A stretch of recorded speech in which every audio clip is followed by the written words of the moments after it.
Hello, ladies and gentlemen. Welcome to the UndeadGamingCast, our monthly podcast where we talk about video games, the industry, and stuff and/or things. I'm your host, Rob the Undead Gamer. Welcome. Joining me is Mr. Singularity Josh. Hello. Why did you dab? I'm also muted. Sick dab. Well, what a wonderful start to the podcast. My goodness. You and love me. I do. I can't deny it. I mean, in another life, I think we'd be boyfriend and boyfriend. And our guest for today's podcast is Mr. AgentBSmith. How are you doing, my friend? And that's when I burn you off. Hi guys, how's it going? Welcome to the stream. Thank you for coming on. Also, thank you for porting over all of your wonderful viewers. We do appreciate it. Welcome to everyone from Agent B's community. We appreciate it. That's awesome. I've got a Fluffle Pup here in my chat who seems to know who you are because he went to uni with you. That's interesting. Really? He did computing and then met you at the local gaming society, apparently. Ah, small world, huh? Small world. You may probably know Josh then as well, in that case. Who knows? Possibly. I think I've got an idea of who it is, actually. But... Wow, small world. Well, welcome anyway. We are joined by Mr. Naz Dragonheart as well, who will be turning up a little bit later than planned. He is a very secretive man of mystery, so we can only assume he's up to something extremely important for not only the safety of the UK, but also the world. Naz Dragonheart Esquire. Absolutely. So, yes. Sorry, Ben, I keep interrupting you. No. I was about to say something to my chat. It's just I have like memes on my stream and someone's threatening to activate them and it's just like, I just deactivated them. Fun for you. So, yes, welcome to the Undead Gaming Cast, a monthly podcast where we talk about video games, the industry, and stuff and/or things. If it is your first time here, thank you very much. Let me give you a real rundown of how we do things on the show here. So we initially start by discussing the games, what we've been up to and what we've been playing this month, and then we move swiftly on to our news topic or news topics of the month. And then, shamelessly, to round things off, shamelessly self-promote and plug ourselves and tell you where you can find our wonderful, sweet, beautiful bodies on the internet. So, Singularity Josh, would you like to kick us off and tell us what you've been up to and what you've been playing this month, please? Yeah, boy. Last... That was a fizz. I know. Last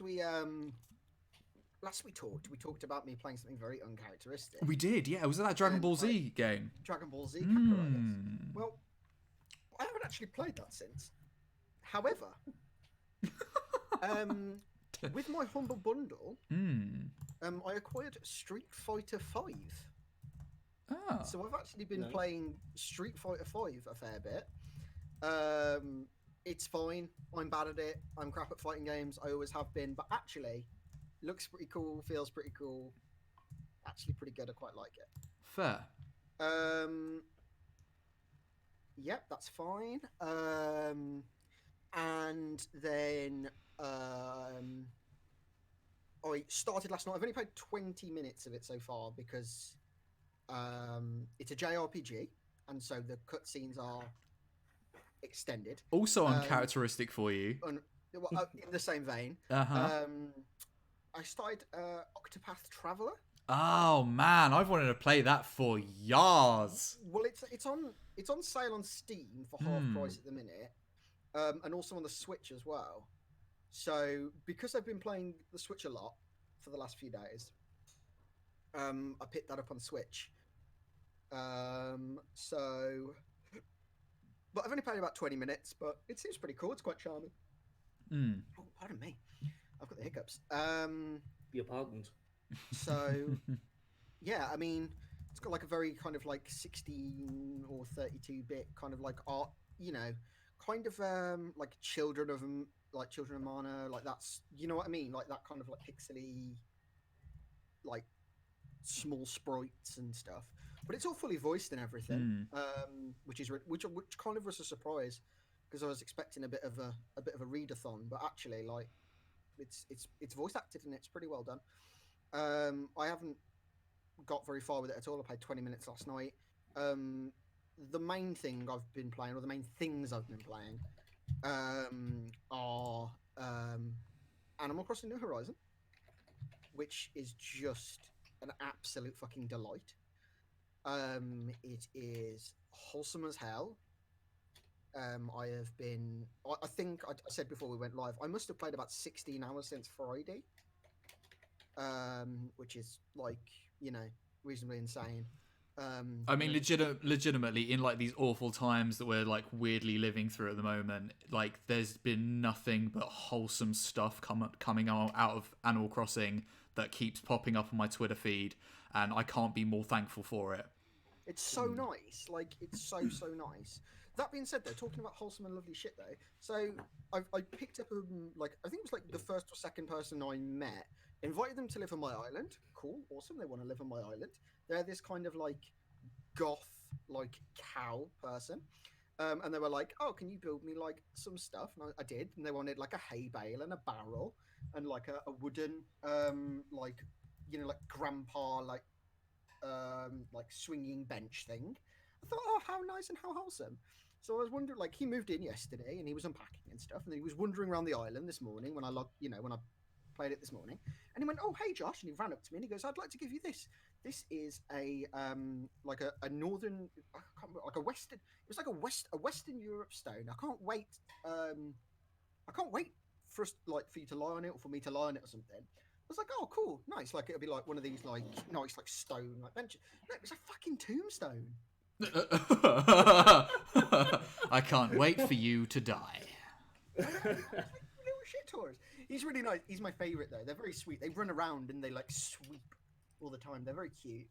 I managed, like, because obviously the game runs in real time, there's, like, a list of, like, things that you can catch, like fish and bugs and stuff that kind of are seasonal throughout the year, and I've finally managed to catch all of the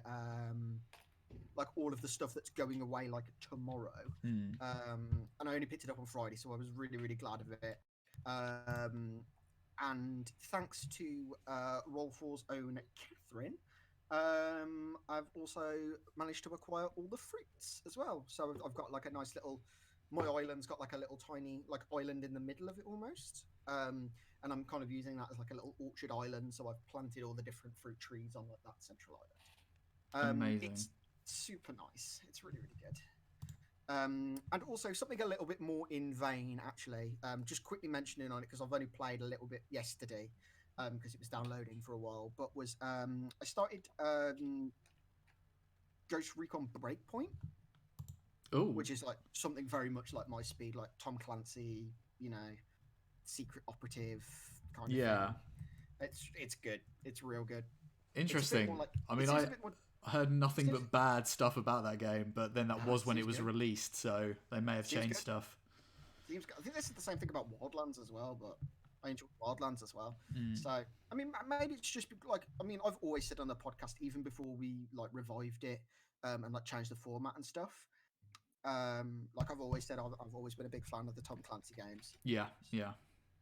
It's no surprise that I enjoy it. It's cool. Like, it seems a bit more like dystopian. It's like, from what I can gather, it's like big US ship sunk off the coast of this island, which is like this. It's almost like Rapture-esque in a way, where it's like all of these geniuses like moved out to this like remote tropical island or whatever to like build this like perfect society.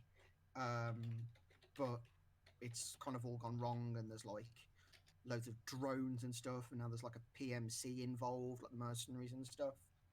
And basically, like you fly your helicopters over to like find this missing ship, and like your helicopters get attacked, and then like you're basically stranded on your own, like without any of your friends, and you have to sort of like try and piece together your team again as best you can. And there's like an underground like resistance sort of thing. And then the other thing I've been playing is Dungeons and Dragons. Obviously we're continuing on with Roll4. We finally have finished the pre-gen adventure Death House. We had a few changes along the way. We had Rob's character Vincent change over to a fighter from a bard. Multi-classing. No, not multi-classing. Like Rob is always multi-classed, or is intended to multi-class as an artificer because of his background. He comes from like a steampunk city, basically. Okay. And because of the way that Rob tends to play Vincent and stuff, we kind of had a chat. And there's also like a subclass which is all about guns. And Vincent has like a pistol, basically. So Yeah. so we shot over that, didn't we, Rob? And you started. Like, so how did you find the fighter? Fun. Really good. Yeah, I think I think changing. I miss sort of being a bard just because I think I like that sort of charismatic, typical bard role. But I'm still carrying that forward. But I'm just able to like throw a few more punches, basically. So I think it kind of works for the play style that I ended up having for Vincent, where I was just like, well, I'm just gonna go in and fuck things up, but ended up getting more fucked up myself. So I think it was a worthy change. Made far more sense. That's usually what happens with bards. Yeah. I mean, you tend to pick up like a level of bard for like jack of all trades because that's so good. But FYI, for those that don't know, Roll4 is the bi-weekly D&D game that we play on Josh's channel, twitch.tv/SingularityJosh, which he DMs. So if you want to check out that, you should absolutely go and do so. It's awesome. That has been put in my chat. Thank you very much. I get to play with like all my best friends in the world, and I love it, and it's great. And then I've usually play it. Pardon? When do you usually play it? Like you mentioned, we play it every other Tuesday. So I tend to try and do like first and third Tuesday, leaving like the fourth Tuesday for the podcast. So fair. Start about 7:00 and we go till about 9:30ish. It was a bit later last time because we were in the middle of a really long boss fight, but we're actually in like this world of my own creation. As of next episode, I get to do some like fun RP setup and stuff. We met one of Rob's NPCs, like Git Grub or whatever he's called. I forgot his name. Grubbers. Git Grub, the little what do you call it? Fucking like scrapyard gnome who'd sell his granny if he could. Basically, I was like to Josh, I said, I want a jabber to my Han Solo. And this is what he came out with. Just a really gross gnome. He's not a really nice gnome, is he? He's a little shit. Oh, yeah, he's an absolute gross gnome, yeah. Is it a gross gnome that you owe hundreds of credits to? Yeah, basically. He's basically, he was, like, Vincent was a pirate. The gnome was friends with the captain of the ship. The captain of the ship has died or whatever. And is holding onto the ship, knowing that Vincent wants to buy it, and is now threatening to sell the ship because Vincent hasn't come up with the money yet. So that's kind of what we're doing. So there's that, and then on the other side of things, I'm actually playing a campaign, and we've played twice this week. And I'm playing it with Beth, who's also on Roll4, and couple of her friends, including Tubbsy, who's normally in the chat for Roll4 as well, and he's DMing the game, and we're playing a game set in Crit Roll Campaign 2 setting Wildmount, which the new D&D book has just come out for. I'm playing a halfling fighter who is like a farmer, and he's amazing, and he's called Buck. And he talks like this, and he's got a Somerset accent, and everything he says is always really silly, and he's like just round and round and round the point. But I did fucking one shot a fucking hippogriff that attacked us earlier, and then crit on the big boss at the end of the adventure. So nice. I think people were kind of thinking, "Oh, Buck's a little bit all right, okay, he's a bit silly or whatever," and then I was just like, beast mode. Yeah, it's like a sword and board fighter, probably going to be a champion, so he'll crit on like 19s and 20s and stuff. But I'm having an absolute fucking blast playing Buck because he's very much out my wheelhouse. Tend to play like quite like brooding, like wise characters. So playing someone that's like just fucking silly and just the bumpkin that will send you to the Shadow Realm. Yeah, literally just like full on country bumpkin is. He thinks like he's like not very intelligent. He thinks everything is like everything that's like a bad guy that would like put like raids on villages and stuff, he thinks all of it's goblins. So like kobolds, goblins, gnolls, goblins, goblins, actually goblins. Like he's great. He's bro. But that's me pretty much. Nice. Awesome. So, Agent B. Smith, what have you been playing? What have you been up to this month? Yes, just yes. I've managed to get lots and lots of free time this month because of obvious reasons, which Can't think why. yeah, I know, right? Most of my gaming that has been done this month has been a mixture of like multiplayer games, just because obviously everyone's stuck inside, so give them a little bit of something to take their minds off it with, video games and such. So like recently, I'm looking over at my Steam list. I've been playing like Monster Hunter World, which is if you've not played Monster Hunter World, weird but good game series. I don't know how to describe it completely because I'm still very new to it, but the premise is you are a hunter of a fleet that has gone to this new world. Oh, look, there's a monster over there. Like, go deal with it. And Yeah, I mean, it's very much what it says on the tin. yeah, exactly. It's very good, but it's No, it's not Breath of the Wild 2 for Gardo. Um, so let's see. I've been on a big VR hype recently because VR is amazing. Um, I got sponsored to do a game not too long ago. Do you guys watch The Walking Dead at all? I don't. Did I did years catch ago, playing some of yeah. that the other day. Yeah, same years ago. I used to do it. But they are releasing some VR games for it. There's two of them currently. There's the one that I got sponsored for called Saints and Sinners, which is in New Orleans. Really, really good VR game. Like it's one of the first like AAA VR games, where you are a survivor in New Orleans and you have to go out, collect resources, do some missions. There's a story going along about supplies, which in a post-apocalyptic situation you need supplies to live, and everyone's fighting over it because they're like, "Oh, look, stuff! I need it. Give me it." Um, and then there's the Onslaught one, which is coming out at some point in 2020, which is a bit more focused on the actual series. So that will be with like actual characters in the show. Cool. Who's it developed by? Skydance Interactive and I forget who Onslaught is developed by. I think it's Seons. No, hang on. I've got the list up on my monitor here. Where have you disappeared to? Ah, there it is. The developer is Survios, Survios. No release date for it. It just says 2020. Saints and Sinners is Skydance Interactive. Honestly, like if I don't know if you guys have played VR before, but if you do, it is a good one to start with. I've played like a very little amount of. I played like some job simulator or something. 'Cause, Catherine, who I mentioned, has it or had it before they got burgled and stuff. But it was really fun. I did really enjoy it.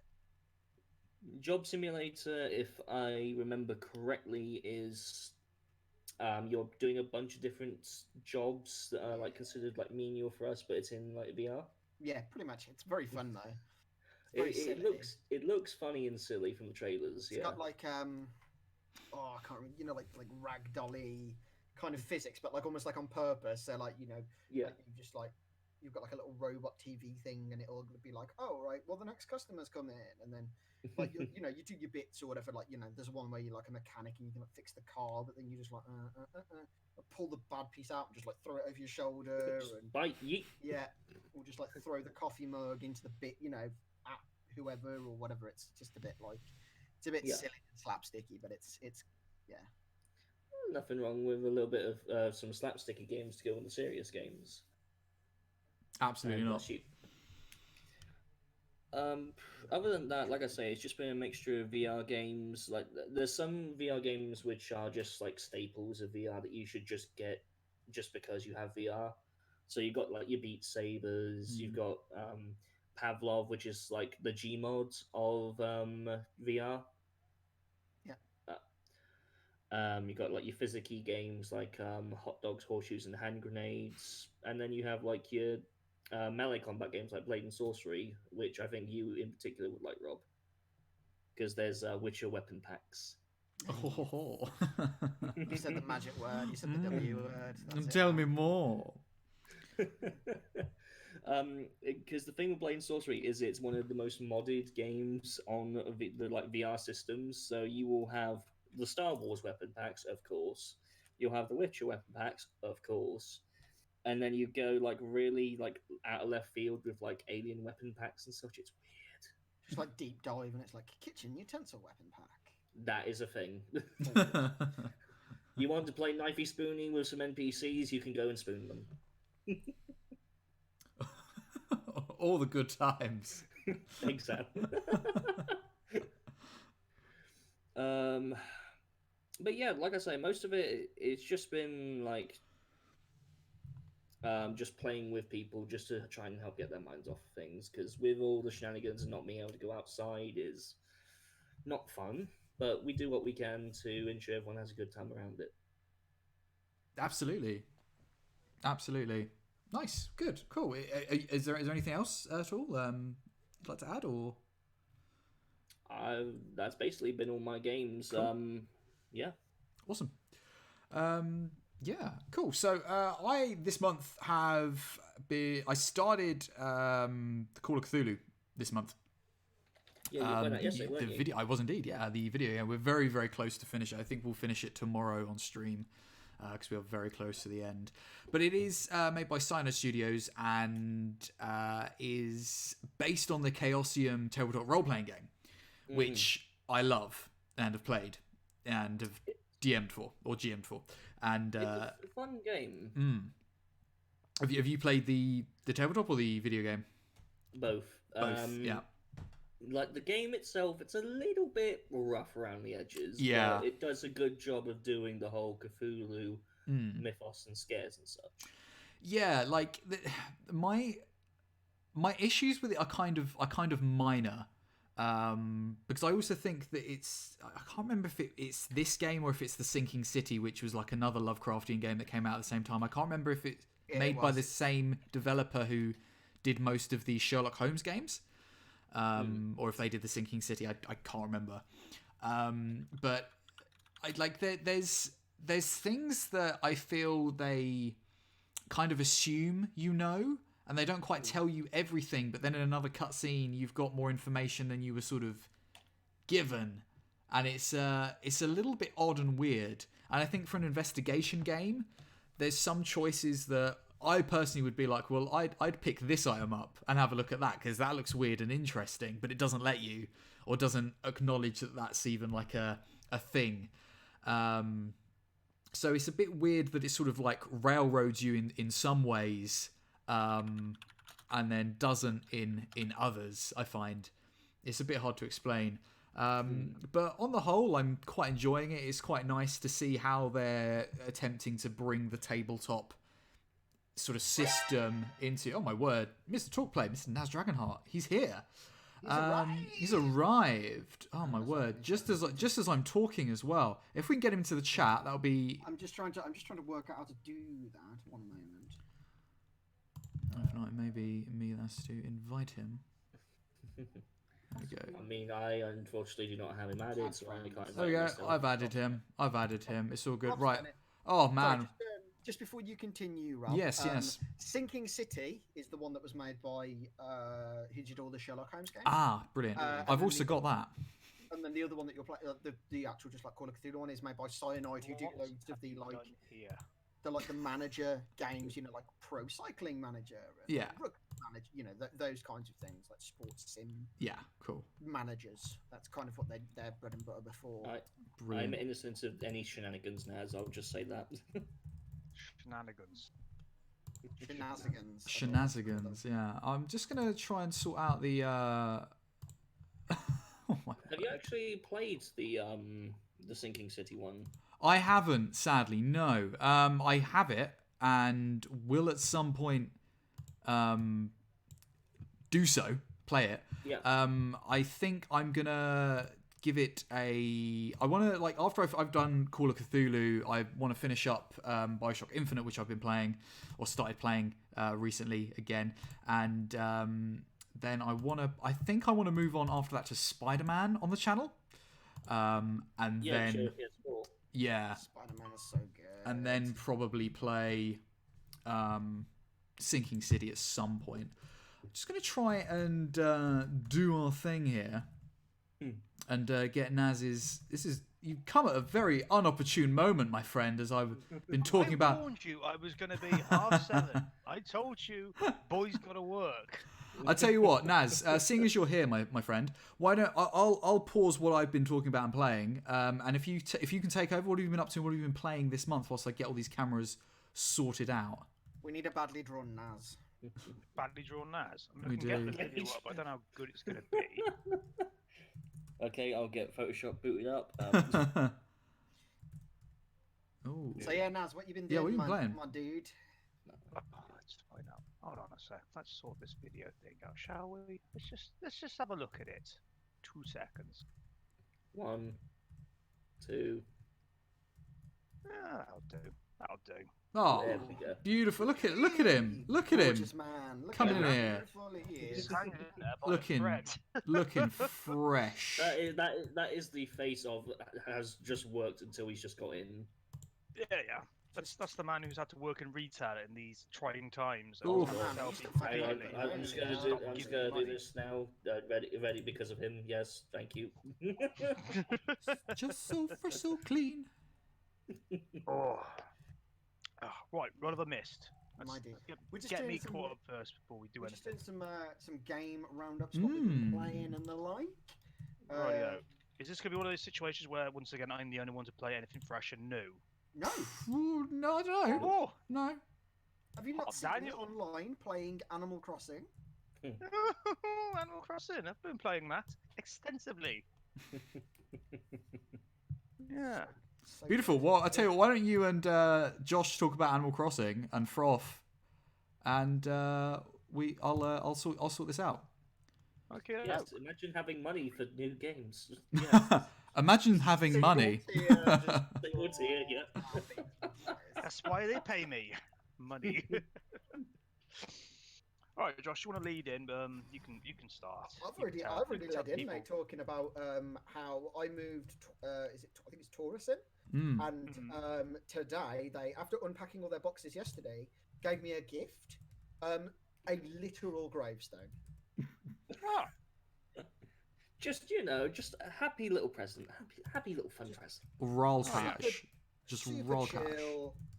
Just you know how it is. Just a happy little gift, a fucking tombstone. yeah. Well, what I did last night was I saw that I had in my village a alarm clock, plastic alarm clock on sale. You know the kind, you got the little 2 bells at the side, big base in the middle. And so I sent it to a bunch of people with the message tick tock, tick tock, tick tock, tick tock in it. So I'm a mail bomber now. Oh yeah. That's a grim reality I'm of to do. Am I expecting one of those tomorrow morning?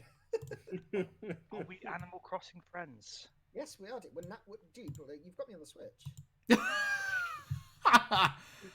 I mean, if not, this is the most awkward. Oh, don't want to be friends with you anymore, isn't it? Wow. Wait, what? No, I totally didn't remove you as a friend. No, no, Wow. Just disappeared. No, like you still got me as a friend. He's just purposely fucking He's there. I ignoring checked. me. I just checked. He's fine. He's there. I 100%. I 100% Fine. as a friend. So we have to go visit each other's houses and become best friends. That's the only way you can send stuff. You have to visit people first, and then you're friends like that in the game, and then you can start sending stuff. I'm gonna just that again. That's Oh cool, my dude. God. I'll tweet you the next time I see you're on. Right, Yeah. so you've been playing Animal Crossing. How's that been going for you? How's that working out? It's just my daily thing now. I just wake up in the morning. First thing I do is just check. Just go in there, see how everybody's doing. You know, have a little chat to everybody. Hi, how you doing? Yeah. Taking my morning constitutionals. Checking see the beaches, see if anybody's washed up on there. Yeah, it's become a Okay, nice well, little relaxing. Gulliver's fallen onto my island twice in 3 days. He's only come on mine 3 times. He took like almost a week break after coming on twice. You're just like, oh, where you been? I thought thought you fixed this. Why'd you keep washing up here, son? Get off my island. He sent me a hula doll this morning as a thank you. One of those like little Hawaiian hula dancers. I just have to dig all his stuff up first before he can go away again. So, got that to look forward to in a bit. Doesn't take very long to do though. There we go. No, not really. No. What else is going on in that game? I got the Taylors. The Taylors are now. I got the Mabel sister, Abel and Mabel. Yeah. Oh, So they've got their little shop there now, so I can now get clothes anytime I want. Instead of having to fucking beg, borrow, and steal, which is good. I did that. I went to Catherine's Island yesterday, and she had like the little like the little temporary store set up. You know, where they just like put like a. They basically have like a fucking picnic in your plaza. Effectively, they just put like a rug down and stand there. Yeah, pretty much. And like, I found like basically like what is that pair of glasses like? The description of them was like brown turtle shell glasses, which is what those are, like my glasses. So like, I had to go like buy them, but then I given all of my money to Tom Nook, so I then had to like go and like fish on her island to like make money to like go and buy these glasses. Well, how's it you referred to him the other day? Is it Tom breaking kneecaps Nook? Yeah, Tom breaking kneecaps Nook. What's my Tom fucking Nook's money, actually a man? In all fairness, Tom Tom Nook, Nook Give me your is bells. he is a super wholesome. Like I know that like Tom Nook gets the shit ripped out of him, but he's actually a super wholesome character. He gives 90% of his earnings to an orphanage. Like, Yeah, Tanuki's got to live, man. Like, but So do we. also, man just makes general changes to your house and then charges you without saying 2 words. Doesn't tell you Yeah. what the price is beforehand. He's like, here you go. It's gonna cost 750. What? Yeah, you owe me now. You literally owe me money now. Go fishing. Go to be on fair, that though, island. I Get some did beef. say to Rob though, like he's the worst fucking like Landlord. financial backer ever though, because he doesn't set a payment plan and he doesn't charge interest. No. Like if That you is true. just like literally like you had your tent or whatever, or like your first house upgrade, and then just like never did anything again with Tom Nook, like he'd just be like, you know, 20,000 bells in the hole. Do you know what I mean? Like he's not actually gonna come break my kneecaps. I don't know, man. I've seen his sons. Mate, I trust him. I've seen Paid- his sons, mate. They look like they're the heavies. They Tom come around. Nook comes from a classic mafia family. Yeah. You show him respect, he'll show you respect. Yeah, but across it, kiss the man. Nook ring, eh? Kiss the Hey, Nook you're ring. Hey, the day that I built your house for a favor. Like, yeah. No. But yeah, it's it's I'd a take nice little paid. thing. Sorry, Naz. I'd take paid DLC though for like a fucking gore mode where Tom Nook actually does come around and try and kneecap you every once in a while. That'll be a glorious day when that happens. That'd be so good. Just, I mean, running Tom Nook around your little loses his tropical mind. paradise I mean, away from the fucking Tanuki with the baseball. Like for the entire build up to Animal Crossing and Doom, there was like those fanships, those fandoms just like held like was in full support and loving each other. So it was like Doom Guy on the tropical island. Yeah. And, like, Isabel chainsaw Yeah. It was See, great. now I'm just imagining just like Tom Nook's just gonna open the door one day. Okay, you owe me 1,000 bet, and then there's just the Doom guy standing there like. Yeah, like Doom Guy's now. Doom Guy is the heavy. Yeah. He's coming round. Yeah, Doom Guy's now the debt collector for the island. Oh, fun! I'd fucking pay He's to coming see for this. that money. He's coming for that gives us a money nice or those transition to knees. the Other game I've been playing. Amazing. Is it Doom Eternal? So I've been playing that and also Doom Eternal. Your camera has frozen, Naz. Just to let you know. There we go. Yeah, He's back. He's back. Thinking it might be. It's not handled it very well for streaming a video. We'll see how it goes, but I might have to kill it on the head. That's I might good. need that. We need a badly drawn Naz ASAP. So Well, Doom there we go, Eternal. because of the lag. Yeah. So how is Doom Yeah, I'll Eternal kill then, that now. buddy?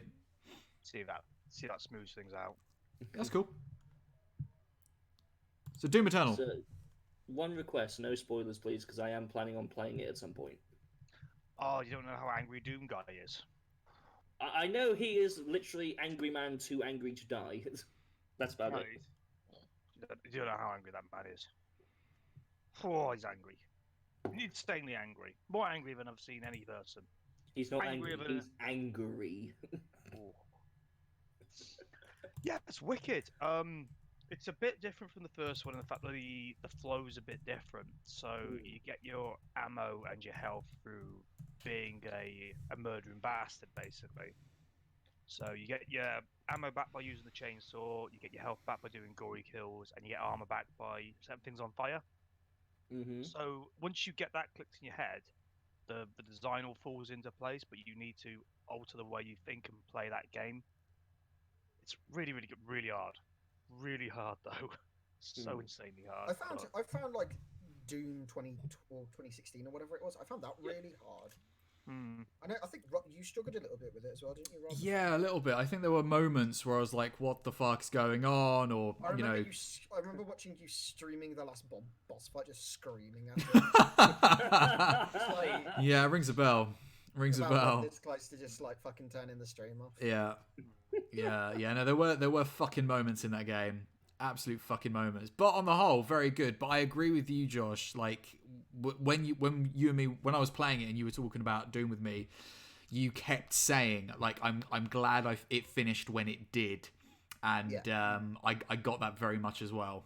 Like I enjoyed all 12 hours of it took to play the first game. Yeah. But fuck me, I'm glad that it didn't go for a 13. Yeah. Like I enjoyed I enjoyed every hour I played, and I was satisfied with the ending, and would have killed myself if I had to play another hour of it. Yeah. That's how I feel that this was going to be. It's going to be a case of it needs to finish about 8 or 9 hours in, and that's just like the perfect point. Just like 8 or 9 hours, that'll do. I'll play a bit of online after that. To be fair, 8-9 hours is about right for a first-person shooter campaign anyway. I was actually surprised that the first one went out for about 12. Just slightly outstayed is welcome. Do you think it's a vast improvement on Doom 2016, or is it much the same, or what can we expect with Eternal? Yeah, I think it's vastly improved. Like having that change in flow separates it from other shooters and stuff like that. So it's not just a rehash of the first game. It feels a bit fresher because of it. Because you've got to be constantly on the offensive. It's very much a case of it's the Bloodborne to the Dark Souls is Doom. Sure. 1.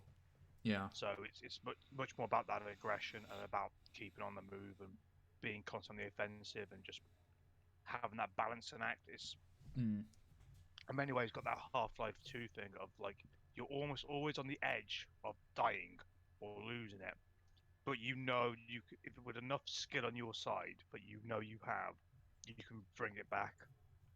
Yeah. Can I ask the most important question? Of course you can. Sick metal soundtrack? Sick metal soundtrack. Hell yeah! It's back in. It's back That's in, baby. what I want to hear. Oh yeah, there's hobbies in there. That's those that was like I'm not saying it was the thing I enjoyed most about the first Doom, but I remember like just like running through like tiny little corridors on this fucking space station on Mars, just like blasting out in like drop A minor or whatever the fuck it was. It was just like so sad. There's a live performance they did for one of like Game Awards. For of him and like the composer playing with like a live band. It's so good. It was indeed fantastic, especially because he brought out his like custom 8-string guitar for it. So good. It's the best. It's the best. And I've just been listening to it on my downtime on YouTube because it's not on iTunes yet, but it is. That's dedication to fucking Doom. That is, my guy. Now my question is, what's it like listening to the Doom soundtrack and playing Animal Crossing, or vice versa? I remember the good times. It's like a fucking. You know, like it's a shame because like I was about to say like. Because the Switch has got a microphone, but it doesn't because the voice app's on the phone. The phone. I was about to say that, but if you boot the app up and you play the Doom soundtrack long enough, you get Doom Guys, a villager. It's like an amiibo. Could you imagine like an Animal Crossing Doom guy? How cute that'd be. Yeah. You're like a little spaceman. Amazing. I'm just imagining him zooming around with a super shotgun hook. Yeah, but his legs It would be It takes like too long to get that as well, which is annoying because I'm like constantly like the first like couple hours ago, I was like, I just want the super shotgun now. I'm ready. I'm ready for my murder weapon from the first game. Where is it? Oh, man. That shotgun is so good. Oh, it's the best shotgun in Which any one is game. that? Is that the pump action or is that the automatic? double. The double Double. barrel. Yeah, I like both, Yeah. but I did like that double barrel shotgun. The pump action one's gotten a bit meatier. I like it. I did enjoy that That's pump good. action one from the first game, though. To be fair, but I think I there's mean- something so visceral about like the. Do you know what I mean? Like, Like they needed to make it Super meatier with all the satisfying. new enemies they're making. Yeah, they got rid of that crappy pistol from the first game. Good. That's gone completely. I don't think I know anybody who used it. Like you use it until you get the shotgun, and that's it. Yeah, pretty All much. for achievements. is it somewhat on the lines of like you just mentioned, like new monsters? Is it something more along the lines of like all the greatest hits and more? Is that Yeah. basically? Yeah. There's plenty of like good gribbles in there. So you got your pinkies, they're all getting upgrades as well. And you got your other little gribble monsters, your like infected marines and all that, and they're all getting their little upgrades. Yeah, it's all that good stuff that you remember about Doom. And I think there's a few like new tweaks to the plot. So I couldn't really tell you that Doom 1 really had a plot, but Eternal sort of brings all that up together and ties it into the previous games as well.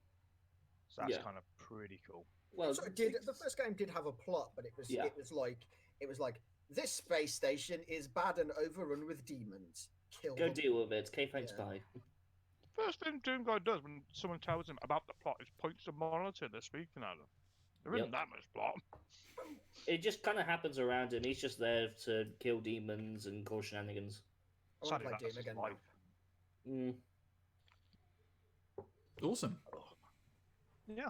Awesome. So I've got other games I've got that I just got into today, but I haven't played enough of it to talk about it, so I'll save that for another day.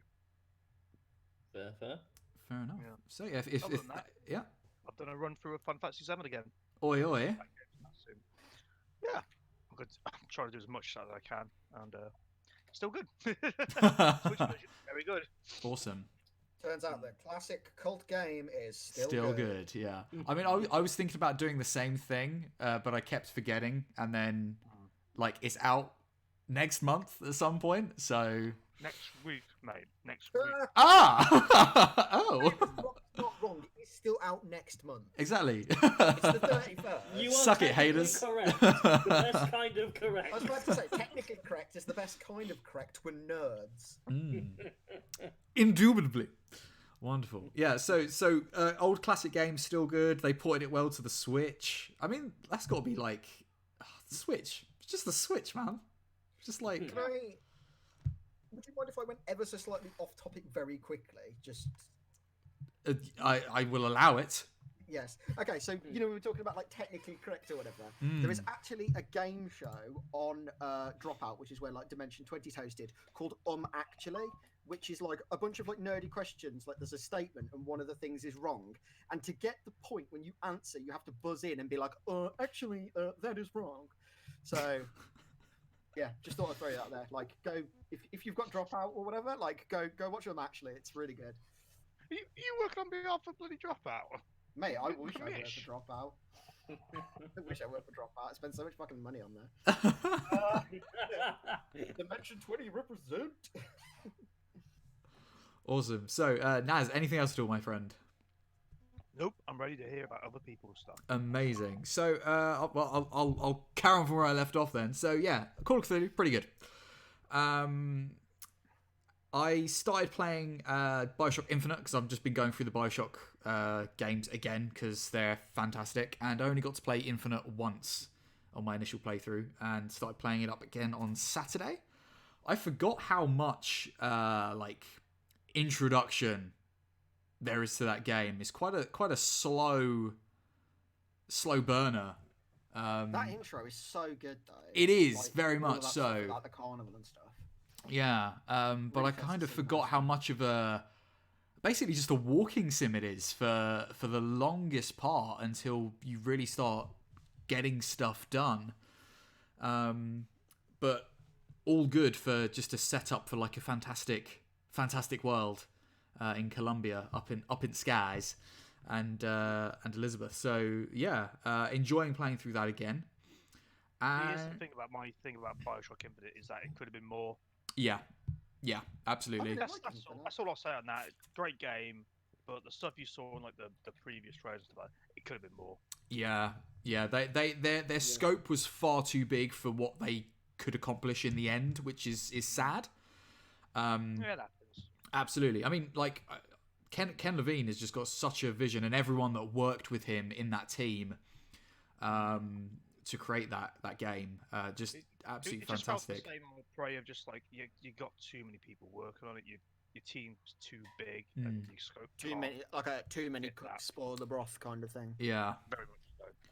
I tell you what though, like absolutely fucking hats off to. I mean, obviously I know the remaster's been out for 3 or 4 years now or whatever. It's been out for like a while, but goddamn, that game's gorgeous. Yeah, It's very good. Like absolutely. on that remaster, it's just yeah, like, it's beautiful. It really is beautiful. Absolutely.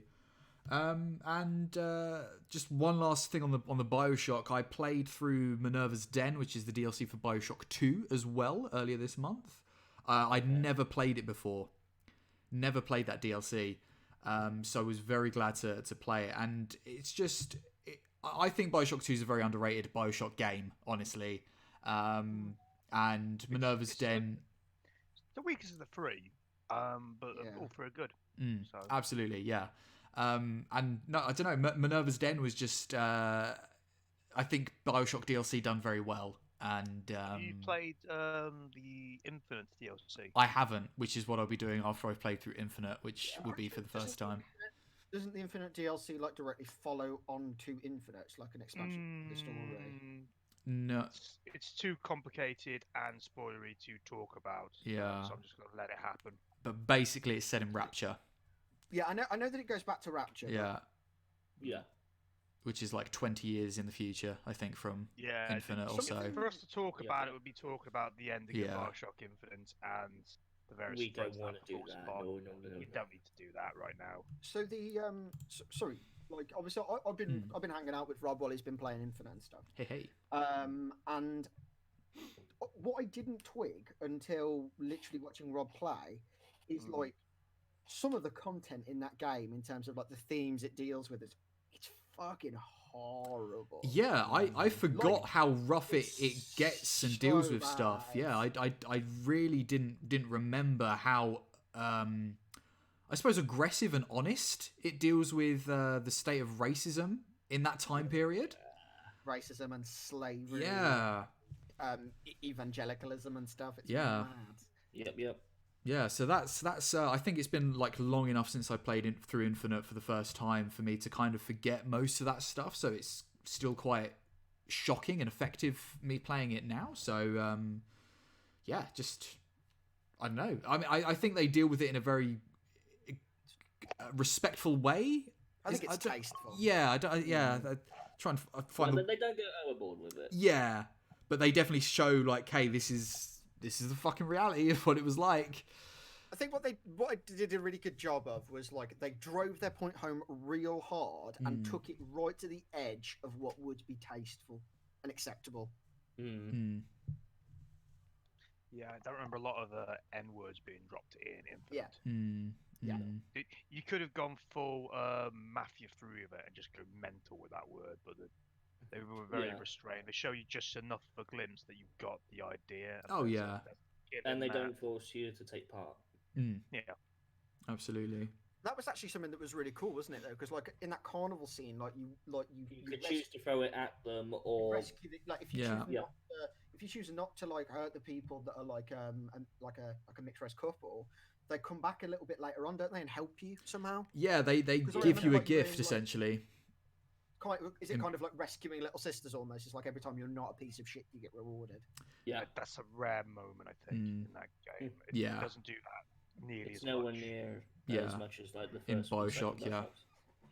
Yeah. But yeah, so we're comparing that to one of the best games ever. That's too high a bar to put anything to. Fair play. Yeah. But yeah, no. So really enjoying playing through that again. Can't wait to crack on with it. And yesterday I played. Oh, no, was it yesterday? What day is the day? Tuesday. God damn. So no, Sunday. Sunday we downloaded a little game called Coffee Talk, which is a small little indie game about a person or you basically play the owner of a coffee shop in 2020 in Seattle, in a sort of fantasy Seattle, almost like ripped from Shadowrun, because I think Shadowrun's set in Seattle primarily. But basically, it's normal like 2020 Seattle, but it's also filled with elves, succubus, werewolves, vampires, fairies, you name it, they're there. And you basically, it's kind of I suppose a lightest-ish visual novel type game. Me and Amber have been playing it together and just really enjoying it. And you just sort of. So I've played it as well. Oh, cool. So I've got to the end. Have you got to the end? Yeah. No, I think we're like day 3 or day 4. We I think we played it for about an hour or two before we had to stop to do dinner and stuff. So yeah, so you're obviously seeing the opening themes sort of coming through and stuff like that game. Absolutely, yeah. I say it's got a very strong, perhaps too strong in places. It does sometimes feel like it's crowbarring you over the head with a few thematic things that's going on in the world. But okay, it's very strong story, very strong, and like it's just very, very good. The characters are very well presented. Yeah. The gameplay style was very similar to.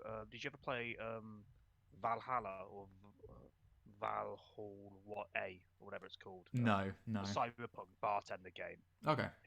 It's very similar to that, but obviously different setting.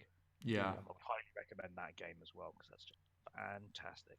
Cool. The bar in a cyberpunk world, very good. But yeah, it's very, very good. I'm glad to hear you enjoying it. Yeah. I mean, it's only like £11 or something on PSN, so it's probably about the same price everywhere else. And it's just got like a really beautiful, nice sort of pixel art style, which is really nice, really cute. It's you basically talk to all your customers and sort of talk about their days and stuff. There's like a kind of like middle-aged African-American cop who comes in and he just like chats, and he's got like a wife and a kid, and he just kind of like chats about his life, and he's really sweet. Like the main girl that's kind of with you is like a writer, and she's like trying to write this book and stuff, and she chats with you, and there's just like an array of different characters all with their own little problems, and you've got to make drinks for them as well. Like part of the mechanics are you make these drinks, if it's coffee, tea, or whatever, and sometimes they're like, oh, I don't know what I want, but I don't want something too bitter, or I want this, I want something with honey in it, or whatever, and you kind of make these drinks, and you can also do some like latte art and stuff like that, so you've got those elements to it as well, so you get to know your customers. And so it's Tappy the bartender but with extra steps. Kinda. It's a game that very much though rewards you for your memory. Yeah. So there will be moments in the story where like someone will come in and ask for the usual, for example, and because you've served this customer like 4, 5, 6 times, you know what their usual is, so you can serve at them and stuff like that. And like you do have your recipe book there, but like it's much more like you can sort of vibe it a little bit and sort of kind of get. I want something a bit sweet with a little bit of bitter edge. Or I was like, okay, what ingredients have I got? What things can be sweet and bitter and stuff like that? Okay, try and put that together, see what happens. Yeah, and it's also got like a really nice like lo-fi hip-hop soundtrack as well, which is just like real nice and chill to just sit back and play this really chill game with. It's just bang it on Spotify, mate. Beautiful. I love lo-fi. Like when I'm like writing or like prepping like D&D and stuff, like I always put lo-fi on. Yeah.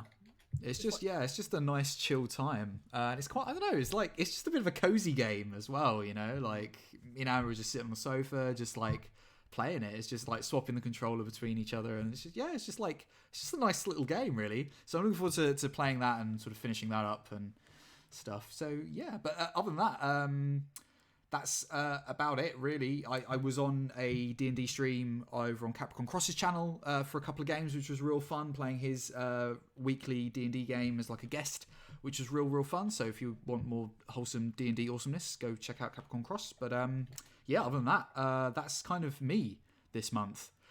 Sick. So yes, do we want a quick little break, toilet and refill or anything like that at all? I'm fine. It's if you guys want to. I literally just got on. I'm all right. I mean, to be fair, if you want to introduce the topic quickly while I pop to the toilet, I'm happy for you guys to carry on for a second. I'll only be 30 seconds, so. I'm gonna go on a quick break and then we'll come back. All right. Cool. So we'll be back in less than 5 minutes, y'all. So please stick around and we'll catch you in a bit. All right.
Hello, welcome back to the Undead Gaming Cast. Thank you very much for sticking around. So, this is part of the show where we move on to our main news topic of the episode. And that is, of course, I think, which is most likely in the title of today's broadcast. We are talking E3 2020, or should I say the cancellation of E3 2020. So, obviously, it's been a somewhat it's completely been a weird and troubling couple of months, to say the least, around the world. And because of COVID-19, many things have been changed in our daily routines and our lives, and even upcoming events have been cancelled or postponed or pushed forward. This has obviously affected many gaming conventions and festivals and whatnot. E3 being one of them, which was cancelled earlier this month, which certainly I think we can all agree here was certainly for the best choice. Of course. For a convention that is going on in was it end of June, July? I can never remember what month E3 is. It was middle of July. Middle of July, yeah, middle of July. So certainly within good enough time, I think, for people to sort of cancel their tickets and rearrange things. So they've definitely done good there, as I think many conventions have tried to do. Yes. But obviously, it means that we are without E3 this year, which has never happened in the nearly Since its 20, inception. since its inception, nigh on 20 years ago, or nearly 20 years ago. So we are in sort of unprecedented waters, and it's a shame as well, as we know that this year E3 was certainly going to be doing something a little bit different, as leaked documentations were leaked last year, announcing that they were attempting to basically move with the times as the gaming industry is changing, and so as a result should E3. And it's certainly a shame that we're not going to see what that is going to be. So yeah, I mean, I suppose we'll open up the floor a little bit here, of what we feel we may have seen at E3, or what E3, what they may still do, if anything, as a replacement for E3, because as we know, it's one of the, if not the biggest gaming conventions around the world. Yeah, well, I say off the bat, it's. I'm going to say this right off the bat, obviously. Yeah. I don't think that there isn't not going to be game news and reveals and stuff like that in July. I think Microsoft have already come out and said they're still going to do something. Yeah. I think Nintendo will still have a direct there, and I do believe that Sony, despite their insistence that they're not going to go to the show itself, will probably have something around that ballpark, particularly as they got apparently a new console to release in the next. Well, this is it. This is a big year for the industry, not just in terms of like games, but we have got 2 big new consoles coming out at the end of this year. So this is a huge opportunity for those massive companies. Yeah, absolutely. So I absolutely think there's going to be something held digitally in some way. Certainly, Nintendo have got that down pat. I mean, they're all sorted and ready to go for that. Microsoft might suffer a little bit because they very much rely on pomp, and having not got a stage to unveil that new car in Forza, they might have to work around a little bit. But like, Game Pass is so solid right now. We can just announce a whole bunch of the Game Pass, and they should be able to wing it by. Sony will be the most interesting one. Don't know where they quite go, because obviously they with GDC that happened recently, they just held it all digitally, all the conferences, and they used that time to showcase the PS5 one. And because it was being streamed, and I don't know whether this is down to communication or just a ravenous fan base, but they didn't seem to quite grasp that this was going to be a very technical deep dive into it, rather than a here it is and here's the games and stuff like that. So I don't know, it depends what their message is. Their messaging was a bit weird with PS4 when they were announcing that as well. I mean, those types of announcements or press conferences, sorry, that was what I was looking for. PlayStation or Sony have just done recently. They're when they're sort of very technical based, they're almost more geared at the shareholders more than anything, aren't they? Those types of press conferences. So it's interesting that was still done, but then that's what GDC is, as opposed to. Yeah. But to be fair, I think like GDC is kind of almost replaced E3 in that regard, because like for the longest You're time, thinking more of kind of Gamescom. Gamescom's kind of become more of a replacement. It's weird that those 2 events are so close together as well, like in the calendar year. Yeah. But E3, was initially very much like it was like a business conference. Do you know what I mean? It wasn't, and then like obviously they started opening it up to the public, and the more it's got open to the public, obviously we've got less actual like businessy wheelings and dealings going around, and a lot more kind of like fan orientated stuff. It is a circus. When E3 rolls around, it's circus time, because it's just like because they have to parade everything. Well, that's it. It's everyone in the industry all in one place. And like you said, Josh, it was closed to the public, I think, for like at the very least the first 10 years of its inception, it's only been, if not longer. Open to the public past 3 years. Oh, there you go. Yeah, it's even longer. Really haven't gone to it until I remember listening to like a kind of funny kind of thing talking about it, but like this was it might have actually been the first year they opened it up, talking about like they weren't sure how it was going to impact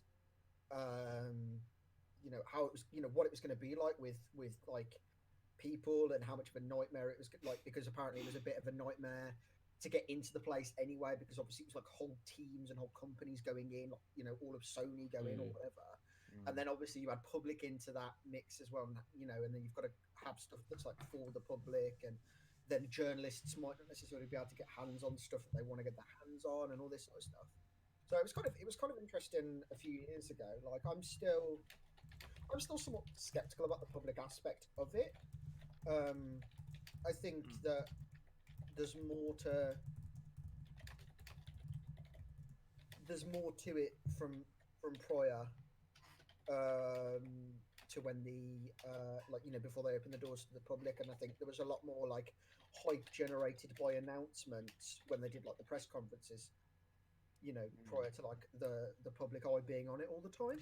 Yeah, I definitely feel like the last couple of years at E3 have been like far much more the spectacle rather just simply like you said, Josh, because here's the public, here are your fans, here are the people that are going to buy your game and parade your game, and they don't have to be sort of biased in their reception of it. And like Naz says, like actually, like Naz's analogy of like it's a circus when E3 rolls around is a perfectly good example. Absolutely. Like, I think before it was a circus, and now it's a circus with a zoo. Do you know what I mean? There's just so much going on. You hear that, gamers? It's very difficult to like, you know, it's very difficult to be like, yo, here's my new shiny thing, when like you're competing for the attention of thousands and thousands and thousands and thousands of people. Like, because before like they'd Twitch stream like the conferences, so you'd be like, right, okay, so like Saturday is like Nintendo, and then like Sunday they'd have like full streaming schedules. Microsoft, and then Monday is Sony. Like, let's go. But now, like, obviously, like those companies have had to like divide their attention elsewhere to put stuff out on like floors and stuff. And then I think because of that, it's difficult for them to get their message across. So like companies have begun to like take steps away, and like Nintendo has started doing it. It's like Nintendo Directs, and But I think Sony a lot of have got their own thing, and do you know what I mean? So it's kind of that is the thing. E3 changed the experience a little bit. E3 is just slowly becoming more and more obsolete at the end of the day. You've got Nintendo Directs, Sony's things, as you say, and it's only a matter of time before Microsoft and like other companies and publishers start making their own directs of their own volition. And at that point, they don't need E3 to show off their games. Like they have their stuff like Gamescom, which, as you say, is more for like the stock holders and such. But E3 was more like a Joe Public event where you could go there, play games and such, and they can just do that themselves, the publishers, without paying exorbitant fees to E3 for stands and space and trading rights and such to actually work at these events. I think So- also sorry. on the flip side of that coin, it is such a recognizable event. Yeah. And it is one of those things that everybody knows what it is, and everybody knows what goes down with it. It's one of the few opportunities you really got to be able to get into that big space and see so many games and so many announcements. There's so much spectacle to it. Like you don't tend to get that with a lot of other events until obviously recently with Gamescom and TGS has kind of grown a bit more. You got things like Paris Games Week as well. E3 is the Like, game version longest of time- Comic-Con in that sense, isn't it, really? Where it's Yeah, I the think- mainstream. Well, it is and it isn't. It's like more like a presser thing. Yeah. And I think it's trying to transition more into a Comic-Con thing. I just meant in sort of notoriety of Some people just think we'll swim who with that knows about it. idea. I Recognition. think we have to accept them.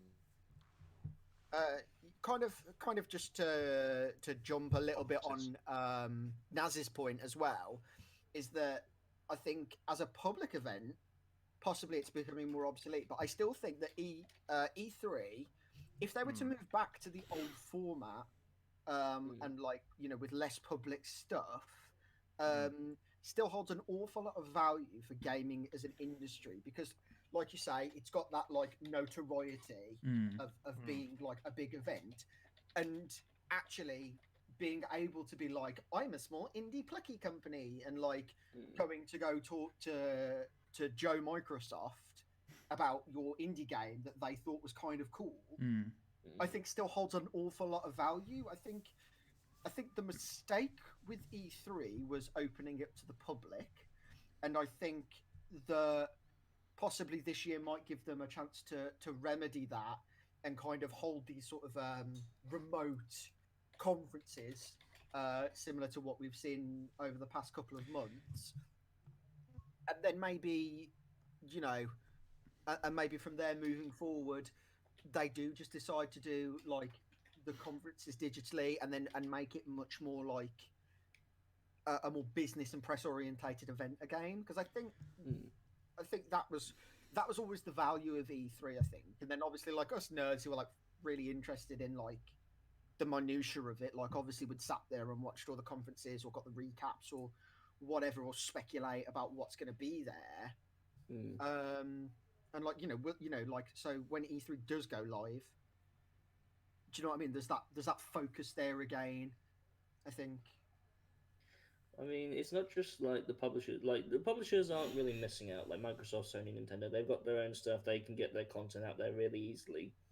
I feel the people who are being hit the hardest by COVID-19 and such are the traders and the indie devs, because they are there having people test their games and trying out their games on behalf of like the publishers who they're partnered with, as you say. But because E3 is now gone, they are not getting that spotlight on their potentially awesome games. If that makes sense. Not to mention, obviously, the traders losing out all their money for selling to people at E3. Yeah. What do you think then? I suppose. Like, I mean, we've all sort of like danced around the maypole a little bit on it. So, what does everybody think E3's plan going forward is? Well, they made quite clear in a sort of leaked document last year that they were wanting to. They recognise that E3 needs to change going forward. They keep losing people.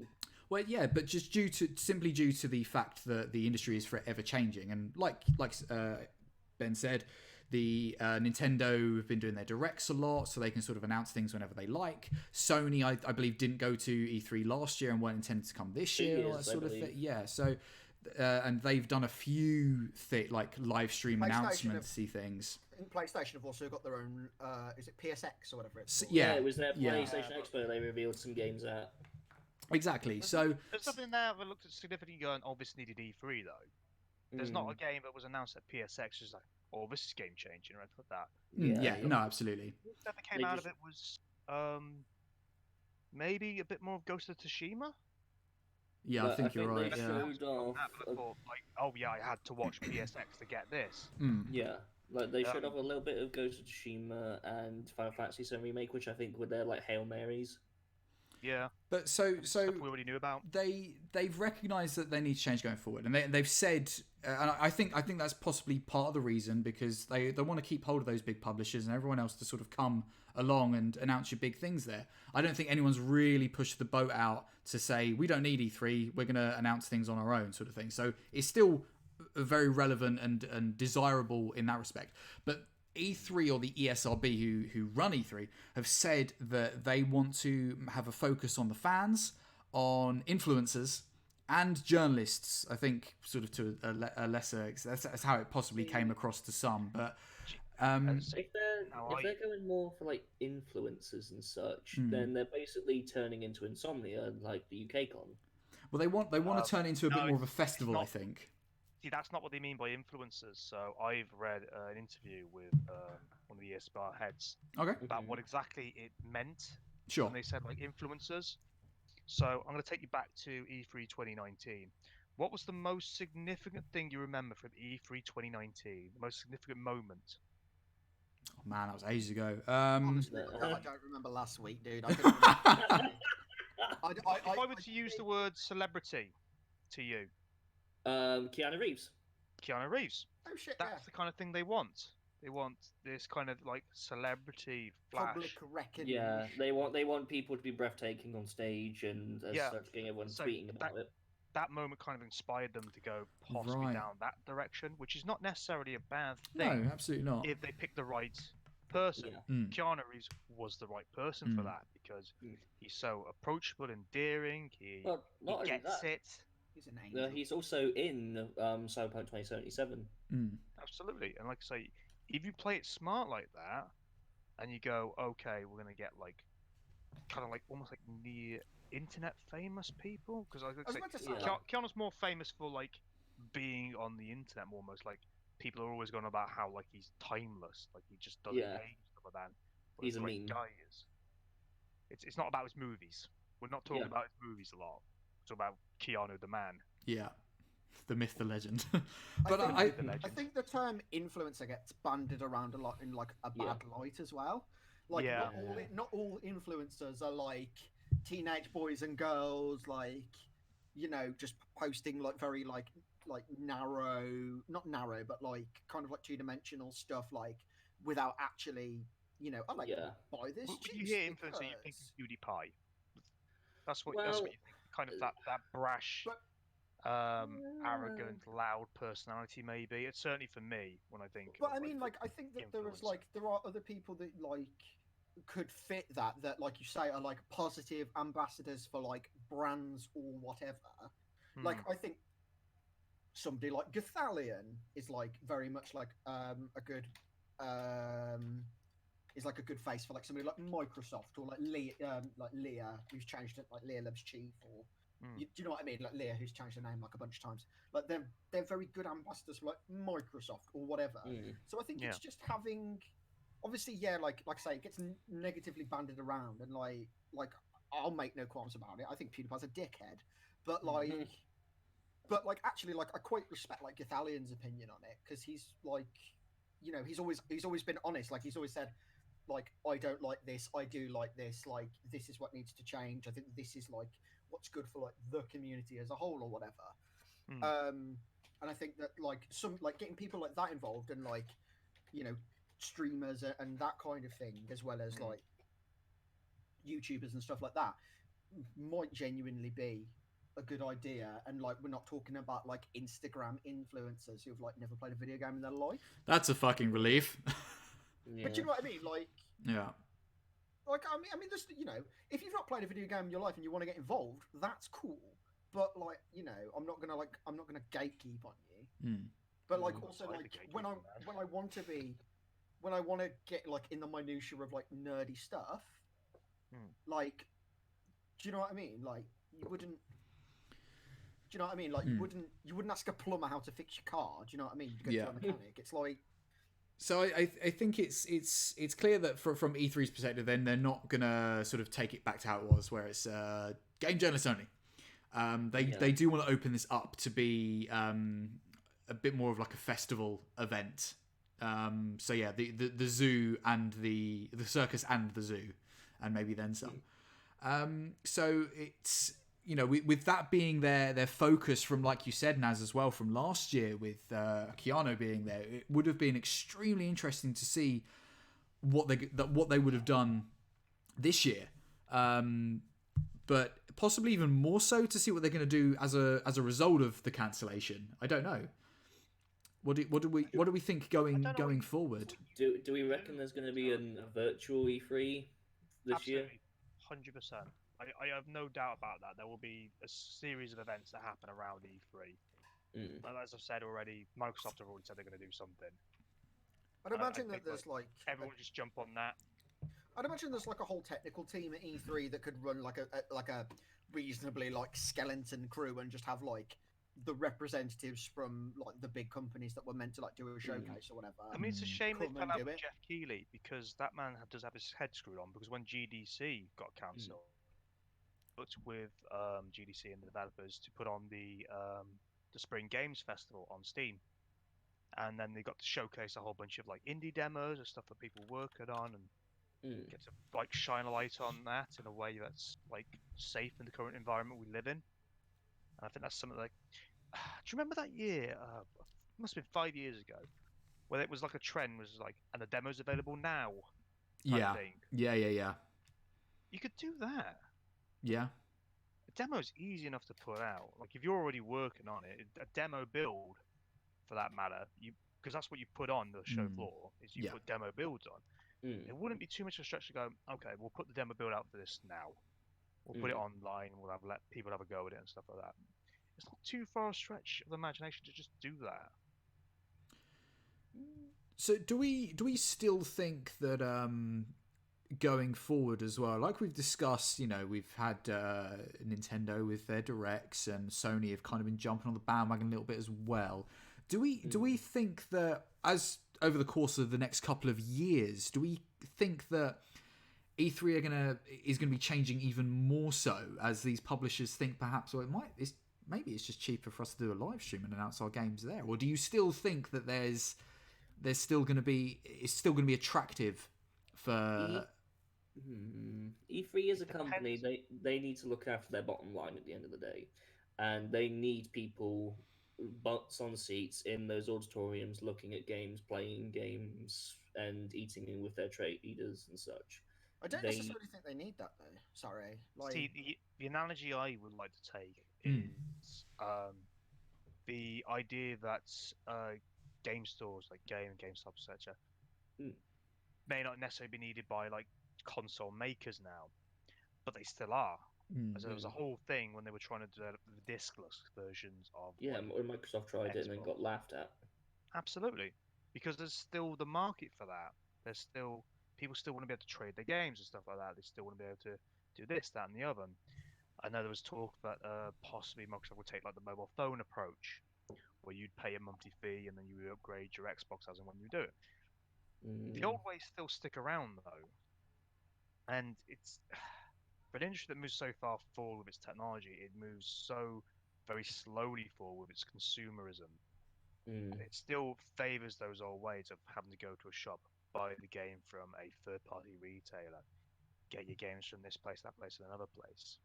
Like digital sales are like obviously skyrocketing right now, even more so than they have done previously. Why is that now? People still want retail games. Yeah. People like in China, like the retail version of Animal Crossing is so highly sought after right now. Really highly sought after. Let's be real as well. Like, you tell grandma to buy you a game for Christmas, like Nan's like, "What do you want for Christmas?" And you're like, "I want Doom Eternal and Animal Crossing." And then your nan buys you Doom Eternal, and you want to. Hello, dearie. I brought you this Satan game. It's got demons in it, boy. He has met my nan. My nan is a fucking gem, and she would definitely buy Doom Eternal. I think your nan would buy me Doom Eternal as well if I asked really nicely. My nan's great. Singularity Nana is dope. Singularity Nana is great. But like I could never imagine my nan like being like, "Oh, here's a voucher for," like she'd go to Game and she'd ask. Do you know what I mean? Like she just like. Do you know what I mean? People still want that human experience. I think to a degree also it says a lot about the gaming fandom in general, because what's like the average age of a gamer? It's like between the ages of 26 and like 36 or something like that. It's got its head. It used to be something like between. I think it used to be. Like 21 to 35. I think sure. But obviously you look at that age demographic, where they've come from and where they've been gamers, it's always been a physical thing. So it's almost, I think, the tradition of, here's my game, here's the disc or the cartridge or whatever it is, here's me sticking it in the thing that I need to play. So I don't think that's ever going to go away anytime soon, even though, especially last gen, like you said, Naz, they fucking tried it. And they were laughed at. Even one of the first things when I was, when the big announcements for the new Xbox and the PlayStation 5 started coming out, one of the big things that I saw written in those articles was it has a disc tray. It, physical copies, disc tray, this, that, and the other, disc port or whatever. So it's still very, very wanted and desired, and I still want the fucking thing sitting on my shelf.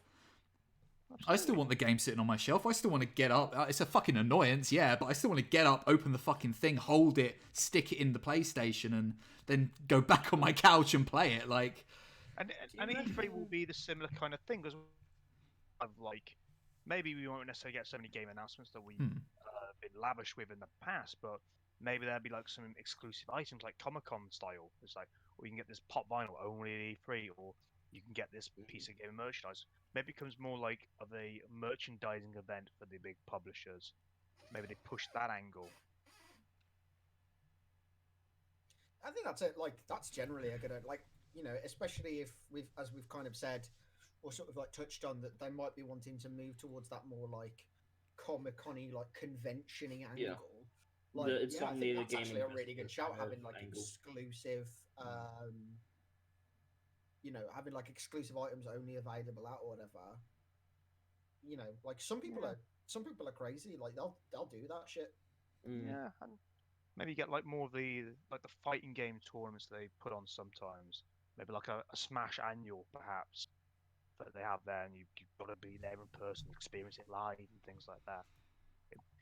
There is scope for E3 to change from what it has been in the past, which doesn't necessarily work these days. In the fact that it's the one-stop shop for all your game news, to being something that you can go in and celebrate the culture.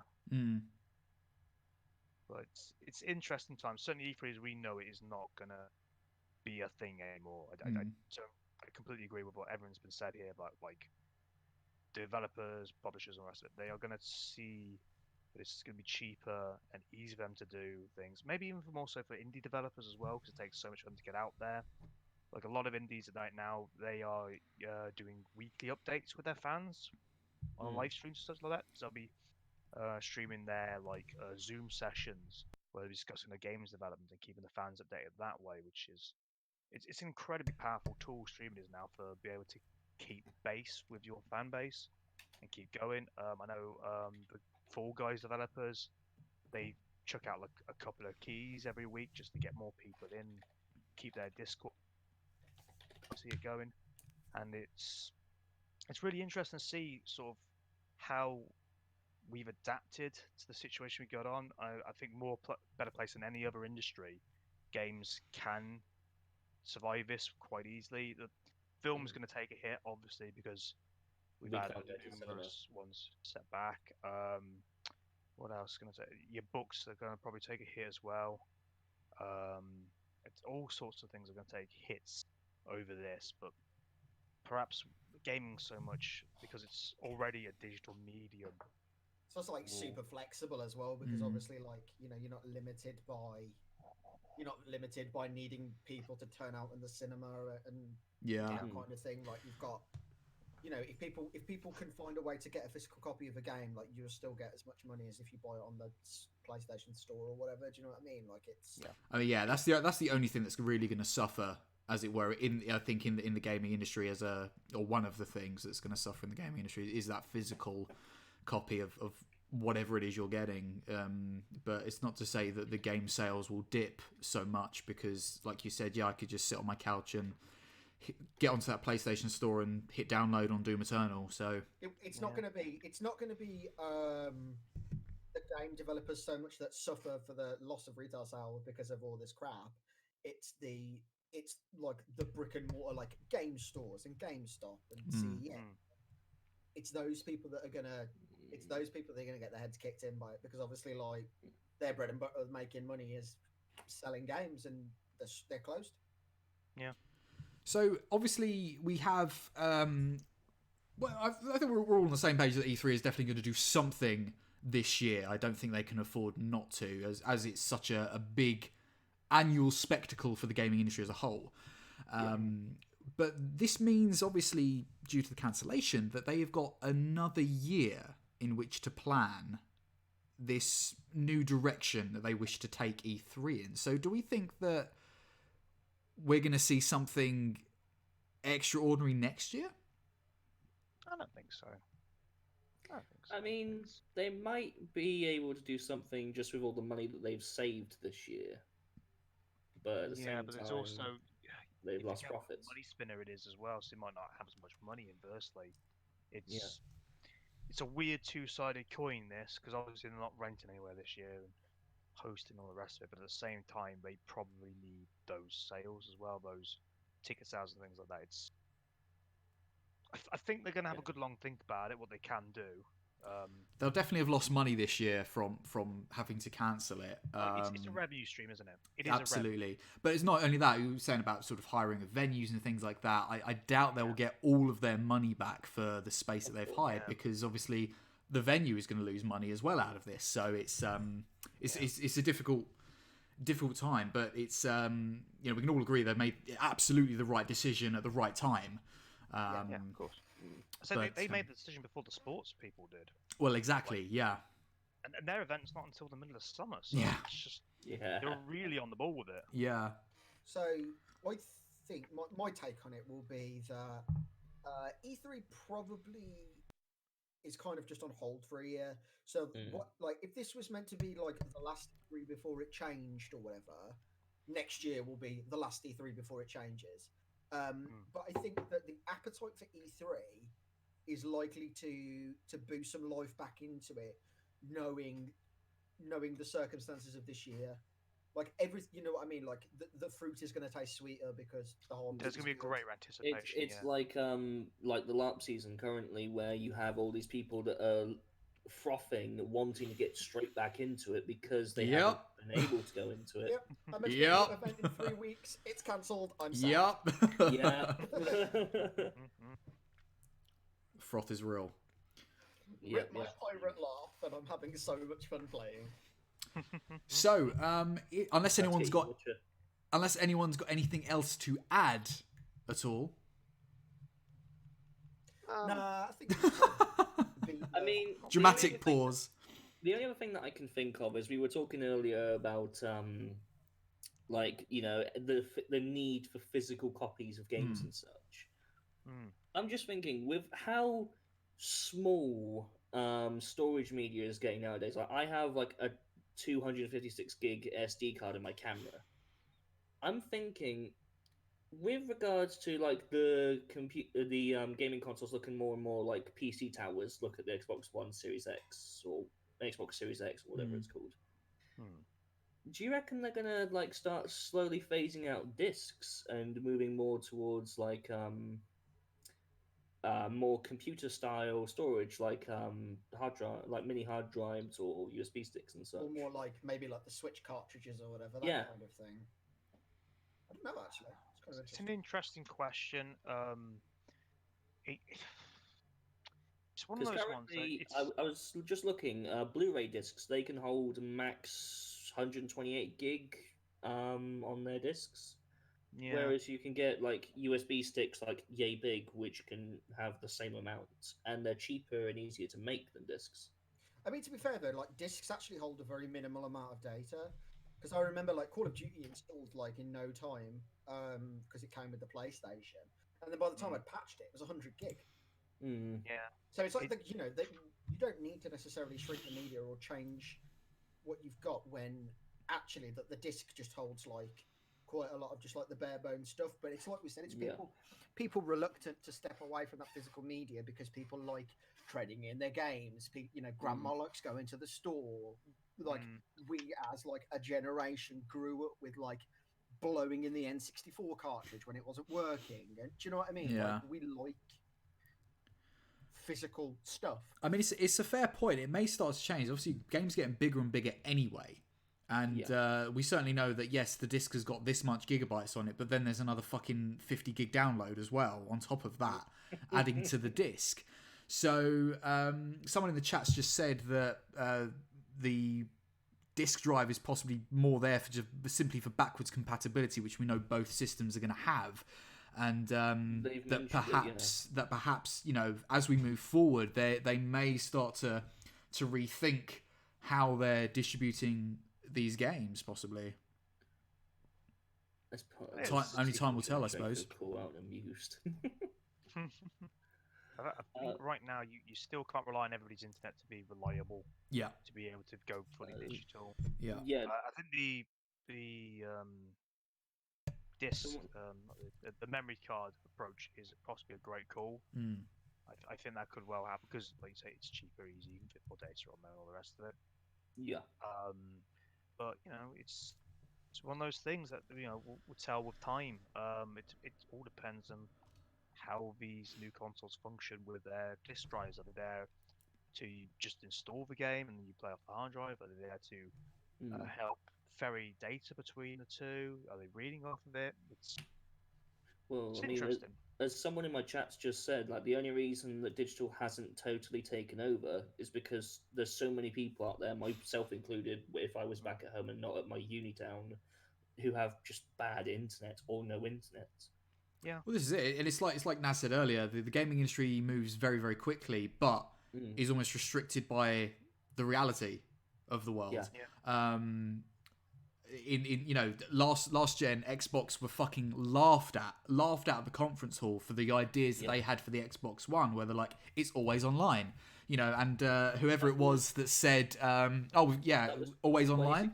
2017, I think, because that was when Don Matrick was in, and he was just an idiot. Oh, I love Don Matrick though. He had some very nice suits. He was very much a suit. He had lovely suits. He was a lovely suit, was Donnie. But it was the phrase of, you want a console that's not always online? We've got a console for that. It's called the Xbox 360. Yeah, he was just an absolute arrogant ass. Yeah, so he paid for it. Absolutely. Well, Microsoft paid for it as a whole. Really, this entire generation, to a degree. Yeah. So it's apart from the last year where they just got Game Pass as a thing. 100%. Yeah, Microsoft have all the games, boys. Yeah, Microsoft pulled out the fucking bag this year, especially, and last year. But yeah, so it's definitely interesting. But yeah, I think there's something the gaming industry would like to do. It's whether it's practical to do. Yeah, you don't want to skew your audience. Absolutely. And if you do skew your audience, you need to make sure that you don't screw with their trust again, because again, like going back to the whole Don Matrick era, you have like the Xbox One Connect. Remember when that was a thing, and that was always on, and no one trusted it, and now you don't see them anymore. It's like, well, because they dropped it after a year. Yeah, they literally dropped it after a year and brushed it on the carpet and was like, "This doesn't exist anymore." Xbox Connect. What? I don't know what you're talking about. Look at your new £100 paperweight. Literally. So, but it's one of those things. That happens every console generation. It's the arrogance of the company that came beforehand. Look at PlayStation with the PlayStation 2. They were so arrogant with that. So when the PlayStation 3 come along, we discussed this in last month's podcast. Like PlayStation 3 comes around, and they were just like super arrogant about it. And Microsoft plowed through with the 360. And then Microsoft were like the king of the last generation and tried to do it again this gen and got laughed out of the conference hall. And PlayStation were there with like, hey, look at the PS4 for the players. So hopefully, the cycle will end at some fucking point, but we never know. That advert they did with the whole disc, passing it to your friend thing. Yeah. Jokers. Absolute jokers. Absolutely. So, well, if that's everything E3 2020, I suppose we can finish up. Yeah. All right. Yeah. Wonderful. So, well, thank you all very much for tuning in to the Undead Gaming Cast. We do very much appreciate it. So now's the time of the episode where we shamelessly self-promote and plug ourselves. So, my specialty. Mr. Singularity Josh, we'll start with you. Who are you? What do you do? And where can we find you? My name is Singularity Josh. You can find me on all the social medias at Singularity Josh, including Facebook, Twitter, Instagram, Twitch, etc., etc., etc. If you like miniatures and miniature painting stuff, Singularity Paints is where you can find all that good stuff. You can catch me every other Tuesday when I'm not hanging out on Rob's channel on my Twitch channel, where I am hosting an actual play D&D show called Roll 4 with Rob and the rest of my best friends in the universe. We're about to start getting into like a campaign world, which I've like built from the ground up, and we're about to start some like hardcore storytelling. So that's me. Awesome. Mr. Naz Dragonheart, our guest for this evening. Where are you? What do you do on the internet? Where can we find you? Oh, I've got nothing to promote, mate. You know this. I always ask. Shame me, sir. I always ask in hope. Me. No, you need to stream again, you arsehole. Stream. You're also the best thing ever on Twitter. That's true. I got a good Twitter game. That's Naz_Dragonheart on the old Twitter. I'll do something eventually. I'm limited right now with everything. So you'll catch me in other people's things. If Rob does a co-op stream, I'll probably be in there or something. Yeah, we have you on playing Apex every now and then, but I've hashtag it's your boys. Yeah, boys. Wonderful. Well, anyway, yeah. So go follow Naz on Twitter. Do yourself a favor at Naz_Dragonheart. if I can talk. I've been talking all day. Y'all. I'm looking forward to not talking. I was recording a sample audiobook earlier today. My goodness. Anyway, our other guest, Mr. Agent B. Smith, thank you very much for coming on. And where can we find you? What do you do on the internet? Tell us! I do all sorts, as you know. So for myself, I do a lot of stuff on Twitter, Instagram, and Facebook. Like my online moniker in general is Agent B Smith. Same as it's my username everywhere that I have an online presence. I'm going to be streaming straight after this Witcher 3, where I'm going to be doing Blood and Wine. And yeah, Toussaint. We're going to go to be Flouncy Boys. Oh, very nice. Yeah, that's my self-promo plug. Brilliant. Thank you very much. So obviously you're here on the Undead Gaming channel anyway. But I'm Rob, the Undead Gamer. I stream most days. You can find me at twitch.tv/theundeadgamer. At the moment, we are very, very soon to be finishing up Call of Cthulhu, and then we'll be going on to BioShock Infinite and doing all of its DLCs. And then, hopefully, maybe this month, because I imagine we'll have time to do it all this month and then finish up with something else, we intend to move on to Spider-Man, PlayStation 4. So I'm very looking forward to that. Other than that, you can find us playing Apex Legends every now and then on the channel as well. So very much enjoying that game. We didn't speak about that, which I think this month I picked up for the first time. Anyway, yeah. So there we are. You can also find me next month. We'll get it next month. So anyway, you can find me on social medias on Twitter, Instagram, and Facebook at the Undead Gamer. Gamer, of course, without the E. You can also find the VOD for this on my Twitch channel or on youtube.com/theundeadgamer. I'm also this month hardcore going to be working on getting this onto iTunes and Spotify and elsewhere, wherever else it needs to go, so you can listen to it and download it for free anytime you like. So yes, thank you very much for tuning in. So we are back. The Undead Gamingcast is back next month on the 28th of April 2020, where we'll be discussing whatever it is then and getting on whoever it will be then as a guest. So yes, thank you very much for tuning in. We very much appreciate it. Thank you for the support and love. It really helps us out. Thank you for the follows as well and the interactive chat. It's been wonderful. Thank you so much as well to our special guest, Naz Dragonheart. Thank you. And thank you very much for our other special guest, Agent B. Smith. Thank you. It's been an absolute pleasure having you on. And of course, Miss Singularity Josh. You're welcome. And we will catch you all in the next one. Thank you very much for tuning in.